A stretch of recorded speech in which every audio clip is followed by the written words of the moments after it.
A Bíblia diz em 1 Tessalonicenses, no capítulo 5, nos versículos de 1 a 28. Irmãos, no que se refere aos tempos e às épocas, não há necessidade de que eu lhes escreva. Então, o dia do Senhor é uma realidade. A volta de Jesus é uma certeza, é uma convicção, é a nossa fé, é a nossa esperança. Então, Paulo está dizendo aqui para os Tessalonicenses de que, a respeito dos tempos e das épocas do dia do Senhor, não é necessário que ele escreva. Porque vocês sabem perfeitamente que o dia do Senhor vem como ladrão à noite. O que quer dizer isso? Vem de repente.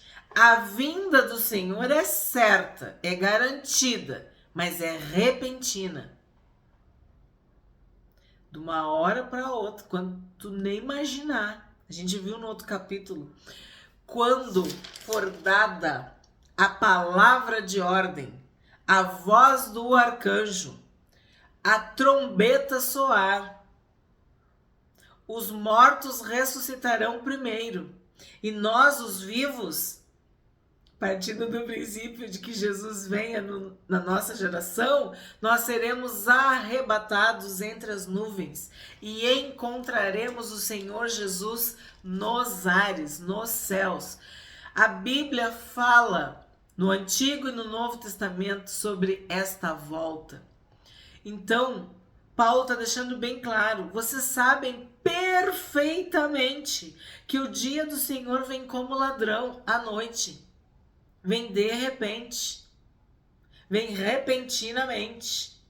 Essa é a nossa fé. E é isso que a palavra de Deus diz.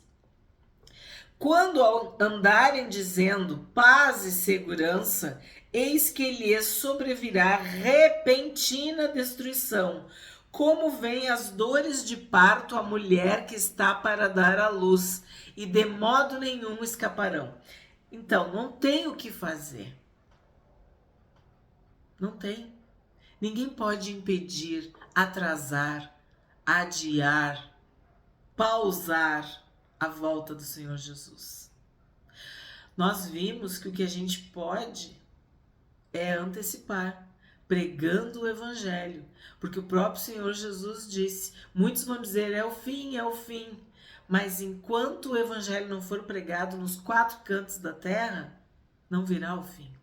Então, tu quer te encontrar com Jesus? Prega o Evangelho. Fala do amor de Deus, do amor de Jesus, da palavra de Deus. Só isso que a gente pode fazer. A igreja diz, ora vem Senhor Jesus, Maranata, vem Jesus. Como é que tu faz isso? Pregando o Evangelho, pregando a palavra de Deus. Vivendo uma vida reta, justa, santa, piedosa, sendo testemunho vivo de Deus, sendo sal da terra e luz do mundo. Isso a gente pode fazer. Agora, pausar a gente não pode. O Senhor Jesus vem de repente e de modo nenhum escaparão, porque haverá juízo, haverá julgamento, tribunal. Estaremos nós, os salvos, os crentes, os cristãos, para sempre com o Senhor. Para nós é bênção. É o que a nossa alma, o nosso coração, nosso espírito anseia.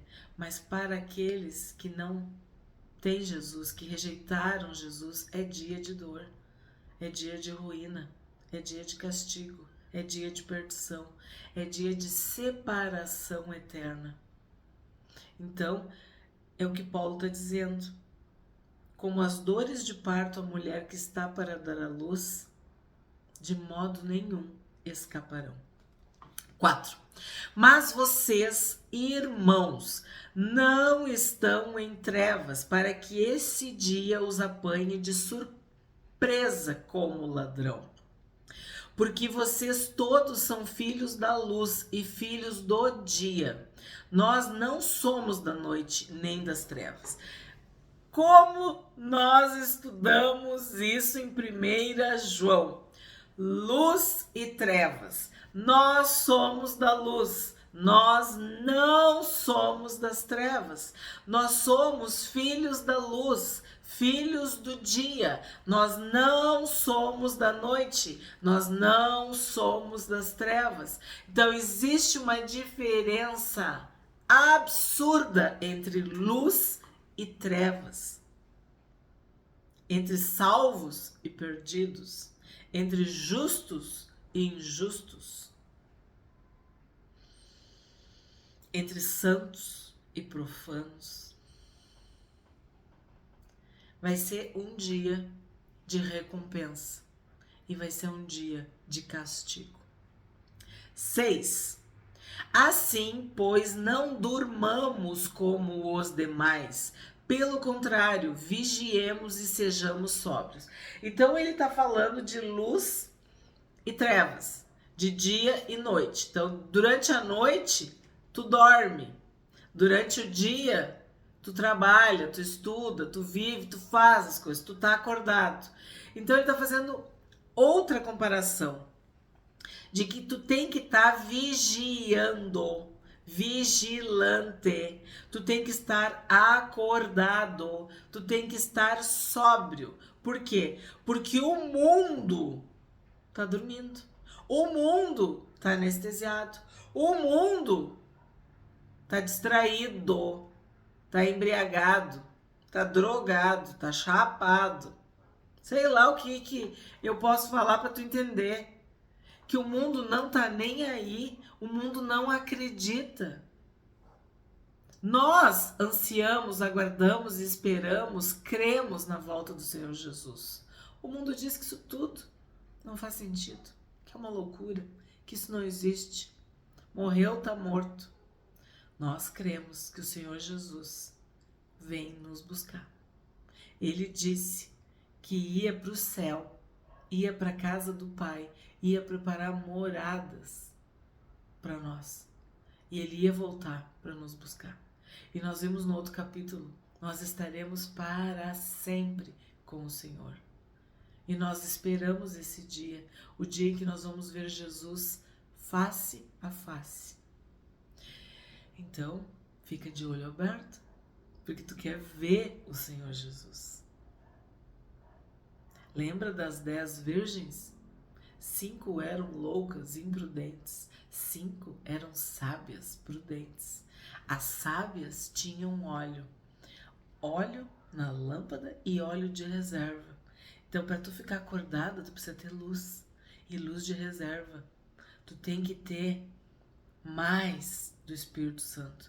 Tu tem que ter unção, tu tem que ter o azeite. Tu tem que ter a mais. Crescer, aumentar, progredir, evoluir, desenvolver. Essa é a diferença. Quem tá na luz tem que estar de olho aberto. Quem tá na luz tem que estar acordado. Quem é do dia tem que vigiar e tá sóbrio.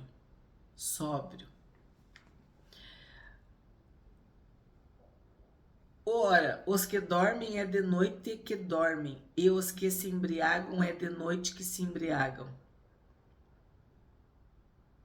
Vou ler de novo. Assim, pois, não durmamos como os demais. Pelo contrário, vigiemos e sejamos sóbrios. Né? Ora, os que dormem é de noite que dormem, e os que se embriagam é de noite que se embriagam. Certo? 8. Nós, porém, que somos do dia, sejamos sóbrios, revestindo-nos da couraça da fé e do amor e tomando como capacete a esperança da salvação. Então, olha que lindo, que forte. Paulo começou a carta falando da fé, do amor e da esperança dos Tessalonicenses, elogiando, reconhecendo, exaltando, né? A fé, o amor e a esperança que era uma realidade, eram frutos que eram verificados. Ele está terminando a carta, né? Nós estamos no último capítulo, no capítulo 5, e ele fala novamente sobre a fé, o amor e a esperança. Então, 3: fé, amor e esperança. E ele fala sobre a couraça e o capacete. Esse texto que ele está falando é uma citação de Isaías, mas ele próprio fala sobre o capacete da salvação e a couraça da justiça na armadura de Deus em Efésios, que nós já estudamos e tem uma playlist no canal sobre a carta de Paulo aos Efésios. Palavra por palavra, versículo por versículo, capítulo por capítulo. E se nós estamos acordados, sóbrios, vigilantes, vigiando, nós precisamos da armadura. Nós precisamos do capacete da salvação e da couraça da justiça. E Paulo ampliou falando sobre o cinturão da verdade, sobre a espada do Espírito, o escudo da fé e os calçados do evangelho da paz. Então, para ficar acordado, para vigiar, para esperar o Senhor Jesus, nós temos que estar com a armadura completa. E aqui ele fala da couraça e do capacete. 9. Porque Deus não nos destinou para a ira, mas para alcançar a salvação mediante nosso Senhor Jesus Cristo, que morreu por nós para que, quer vigiemos, quer durmamos, vivamos em união com Ele. Portanto, consolem uns aos outros e edifiquem-se mutuamente, como vocês têm feito até agora. Aqui eu preciso explicar para vocês. Nós estamos vivos, mas os nossos irmãos dormem com o Senhor. Quer dizer, aqueles que morreram em Cristo, aqueles que aguardam a volta do Senhor Jesus para nos buscar, para buscar os vivos. Então, viver com Jesus é tanto no céu quanto na terra. Tanto os vivos quanto os mortos. Quem morreu em Cristo vive com Cristo. Quem vive com Cristo aqui já está com Cristo. O que ele falou para o ladrão? Hoje mesmo estarás comigo no paraíso. Então, estas palavras eram para consolar, edificar e fortalecer os irmãos que haviam perdido, que tinham tido perdas, luto. Irmãos da igreja tinham morrido e eles estavam muito tristes. E sim, a dor da separação, a saudade, isso é muito forte. Quando a pessoa morre no Senhor, morre em Cristo, a gente tem a esperança, a gente tem a fé, a gente tem a certeza de que vai reencontrar, de que estaremos eternamente com o Senhor. Aqueles que morreram em Cristo. Então aqui está dizendo, ó, quer vigiemos, quer durmamos, quer dizer, eu tô viva, tu tá vivo, nós estamos vivos, nós estamos vigiando, nós estamos acordados, nós somos os vivos, se Jesus voltar na nossa geração. Quer durmamos, quer dizer, aqueles que morreram, esse durmamos é diferente do outro lá que tá dormindo porque não tá esperando Jesus. Aqui é no sentido de morte, de que morreu. Então, quer vigiemos, quer durmamos, vivamos em união com Ele. Então, Paulo está dizendo para quê? Para a igreja de Tessalônica, para os tessalonicenses, que aqueles que morreram em Cristo estão com Cristo. E que eles que estão vivos também estão com Cristo. Então, ele está dizendo isso. Quer vigiemos, quer durmamos, vivamos em união com Ele. Então, não fiquem tristes, porque eles já estão com Cristo, já estão em Cristo, porque morreram salvos, estão com Cristo. Portanto, consolem uns aos outros. Isso nos consola. Quando vem aquela dor, aquela saudade, isso nos consola, isso nos conforta. E ele diz que tem que ser mutuamente. Porque hoje tu tá abatido, hoje tu tá vivendo um luto, uma perda. Então tu recebe o consolo. tu recebe a edificação, tu recebe a palavra. Amanhã o teu irmão tá vivendo uma perda, um luto, e aí tu vai lá e fortalece. Então é edificação mútua, é consolo mútuo. Se alegrar com quem se alegra, chorar com quem chora. Hoje é tu, amanhã pode ser o teu irmão. 12.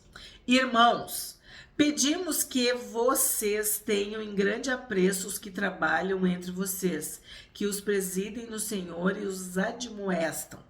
Então, apreço pelos líderes espirituais. O que quer dizer isso? Gratidão, honra, consideração, respeito, né? A pessoa está fazendo algo eterno. O valor é imensurável. Quanto vale uma alma? Vale mais que o mundo inteiro. Então, honra os teus líderes. Tenha gratidão. Entenda que a missão deles é espiritual, é sobrenatural, é celestial, é eterna. 13. Tenham essas pessoas em máxima consideração, com amor, por causa do trabalho que realizam. Vivam em paz uns com os outros. Então, se tu ainda não entendeu, apreço pelos líderes espirituais, gratidão, honra. Agora Paulo fala máxima consideração, amor, respeito, paz. Sabe? Respeita a autoridade espiritual que Deus colocou na tua vida. 14. Também exortamos vocês, irmãos, a que admoestem os que vivem de forma desordenada, consolem os desanimados, amparem os fracos e sejam pacientes com todos. Então aqui a gente tem que ver quem é que vive de forma desordenada. Quem não tem ordem é uma pessoa que não tem disciplina, que não tem organização. Então, quem vive de forma desordenada tem que ser repreendido, chamado à atenção. Esses são os indisciplinados, aqueles, que vivem de qualquer jeito. Então, essas pessoas devem ser admoestadas, devem ser corrigidas, repreendidas, ensinadas. Porque Deus não é Deus de caos, de desordem, de confusão, de bagunça. Não. Então, ele é de ordem, ele é de organização. Então, se tu tem irmãos, pessoas que vivem de forma desordenada, elas devem ser ensinadas a viver de forma disciplinada, porque a disciplina é a base da ordem, da organização. Aí fala, consolem os desanimados. Quem é que está desanimado? Pode ser aqueles que estão sofrendo as tribulações, as aflições, as perseguições. Sim, a gente desanima, a gente fraqueja, a gente se entristece, a gente se cansa, né? Então, consolem os desanimados, amparem os fracos. Aí a gente tem que pensar, quem são os fracos? A alegria do Senhor é a nossa força. Então, nós somos fortes porque o Senhor nos fortalece. E o que nos fortalece? A alegria do Senhor.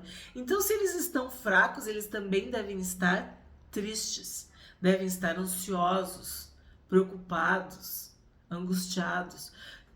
Tudo isso nos enfraquece. A angústia, a ansiedade, a preocupação, isso aí nos enfraquece. Vai nos minando, vai nos adoecendo, vai nos entristecendo, vai nos tirando a capacidade de lutar, de perseverar. Então, ele está dizendo que tem que amparar os fracos e sejam pacientes com todos. Então, tu vai ser paciente com o que anda desordenado, quer dizer, com o indisciplinado. Tu vai ser paciente com o que está desanimado e tu vai ser paciente com os fracos. E com todos. Nós somos chamados a ter paciência. Só que isso não é natural. Isso é fruto do Espírito Santo. Longanimidade, esse ânimo longo, essa paciência, né? E a força vem de Deus e a alegria vem de Deus. A alegria do Senhor é a nossa força. Então, o maior antídoto contra tudo isso é a alegria do Senhor. É nós nos alegrarmos no Senhor. Como é que tu te alegra no Senhor? Orando, louvando, adorando, glorificando, agradecendo na presença do Senhor. 15. Tenham cuidado para que ninguém retribua aos outros mal por mal. Pelo contrário, procurem sempre o bem uns dos outros e o bem de todos. Então isso aqui também é algo do ser humano. Ah, me pisou no meu pé, eu vou pisar também. Me lembrei do Lameque. Pagar o mal com o mal. A Bíblia diz que quem paga o bem com o mal nunca afastará o mal da sua casa. Nós não somos chamados a pagar o mal com o mal. Nós somos chamados a pagar o mal com o bem. Orar pelos inimigos, perdoar os inimigos, amar os inimigos, dar água para o inimigo, dar comida para o inimigo. Isso não é natural, isso é espiritual. Isso é o Espírito Santo nas nossas vidas. Então, Paulo está dizendo, ó, tenha cuidado para que ninguém retribua aos outros mal por mal. Não paga na mesma moeda. Não te vinga, por mais que te custe. Pede para o Espírito Santo. Pede para o Espírito Santo. Se tu perdoar, vai estar perdoado. Se tu segurar o perdão, lembra? Tu vai estar sendo prisioneiro. Tu vai ir pro cárcere se tu não perdoar. Então, fizeram mal, ora, abençoa. E deixa Deus agir em ti, em primeiro lugar. Corre para Jesus, porque Ele nos deu o exemplo. Pai, perdoa-lhes porque eles não sabem o que fazem. Jesus perdoou e nós, com Jesus, também conseguiremos perdoar. Então, daí tu não vai pagar mal com mal. Mal por mal. E ele diz o quê? Procurem sempre o bem uns dos outros e o bem de todos. Então, fazer o bem para todos. Tem um ditado que diz, né? Fazer o bem sem olhar a quem. Se encaixa bem aqui. 16. Estejam sempre alegres. Ó, como que eu vou estar alegre se eu estou passando por tribulação, por aflição, por angústia, por perseguição? Esta alegria não é uma alegria externa, é interna, é do Espírito Santo. Mas o fruto do Espírito Santo é amor, alegria e paz. Então essa é uma alegria espiritual, celestial. É a presença de Deus em nós. Então Paulo está dizendo, ó, estejam sempre alegres, quer dizer, estejam sempre cheios do Espírito Santo. Mesmo que vocês estejam tristes, mesmo que vocês estejam chorando, essa alegria ninguém vai poder tirar de vocês, porque ela é a própria presença de Deus, a própria presença do Espírito Santo em nós. 17. Agora eu me lembrei, tinha um cântico que dizia: a alegria está no coração de quem já conhece a Jesus. Essa alegria é a alegria da salvação, é a alegria de quem já tem o Senhor Jesus. É totalmente diferente da alegria de que tá tudo bem, de que tu tá feliz por uma circunstância. Não é isso que Paulo está dizendo. Paulo está dizendo: estejam sempre alegres, estejam sempre cheios do Espírito Santo, estejam sempre com a alegria que vem dos céus. 17. Orem sem cessar. Então, a oração é conversar com Deus. Isso é diário, isso é o tempo todo. Então, orar sem cessar. Tu vai orar de joelho, tu vai orar em pé, tu vai orar deitado, tu vai orar sentado, tu vai orar falando, tu vai orar em silêncio, tu vai orar no pensamento, tu vai orar cantando, tu vai orar lendo a Bíblia. Orar sem cessar. Orar por ti, orar pelos outros, agradecer, suplicar. Muitas formas de oração. Orem sem cessar. 18. Em tudo deem graças, porque esta é a vontade de Deus para vocês em Cristo Jesus. Então, a gratidão, isso também enche o teu coração de alegria. Por mais que a gente esteja triste por alguma questão, por uma circunstância, por um luto, por uma perda, por uma enfermidade, por uma coisa horrorosa, começa a agradecer pelas bênçãos, começa a agradecer pela presença de Deus. Diga, literalmente, glória a Deus, graças a Deus.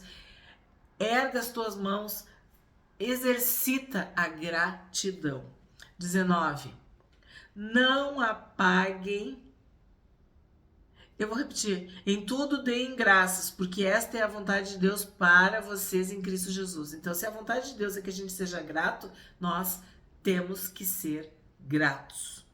19. Não apaguem o Espírito. Aí tu vai dizer, ué, como é que eu vou apagar o Espírito? Porque o Espírito é fogo consumidor, é fogo purificador.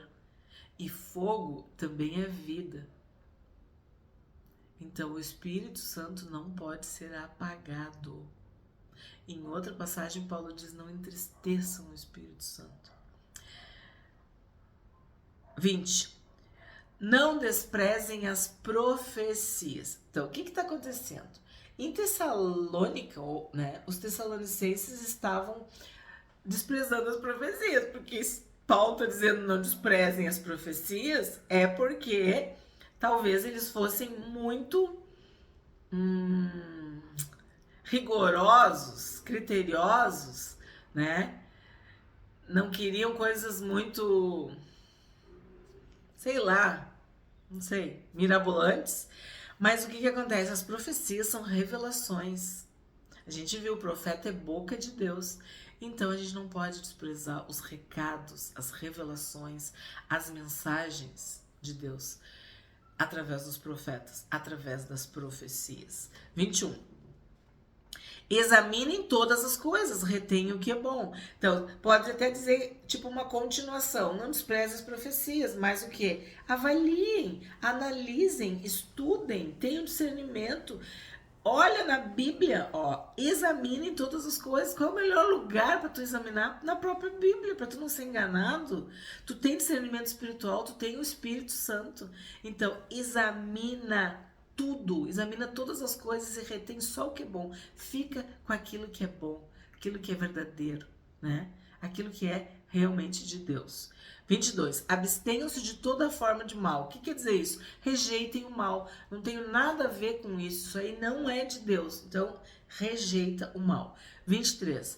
O mesmo Deus da paz os santifique em tudo, e que o espírito, a alma e o corpo de vocês sejam conservados íntegros e irrepreensíveis na vinda de nosso Senhor Jesus Cristo. Fiel é aquele que os chama, o qual também o fará. Então, o nosso espírito, a nossa alma e o nosso corpo irrepreensíveis, íntegros, conservados na vinda do Senhor Jesus. E quem é que nos capacita? Aquele que nos chama, aquele que é fiel, aquele que nos ama. É Deus que vai fazer essa obra, é Jesus que vai fazer essa obra, é o Espírito Santo que vai fazer essa obra em nós, porque Ele é fiel. 25. Irmãos, orem também por nós. Então, nós devemos sempre interceder e orar uns pelos outros. Saúdem todos os irmãos com um beijo santo. Então, o amor, o carinho de Paulo é dito assim, um beijo santo. A gente já estudou, é o ósculo, né? É um beijo respeitoso, decente, fraternal, querido, né? 27. Peço com insistência em nome do Senhor que esta carta seja lida para todos os irmãos. Então, esta palavra, ela é de Deus, é uma palavra santa. Deve ser lida para todos, para toda a igreja. A graça de nosso Senhor Jesus Cristo esteja com vocês. Então, é a graça de Deus que nos dá a certeza de que nós vamos encontrar o Senhor Jesus, que nós estaremos para sempre com o Senhor. Eu agradeço muito por mais este estudo, por esta carta, né, de Paulo, 1 Tessalonicenses, que eu acho que ela é muito importante, muito atual, e eu queria muito ter compartilhado com vocês, porque muitas coisas estão acontecendo no mundo, muitos rumores de guerra, muitos anticristo e anticristos que a gente viu também.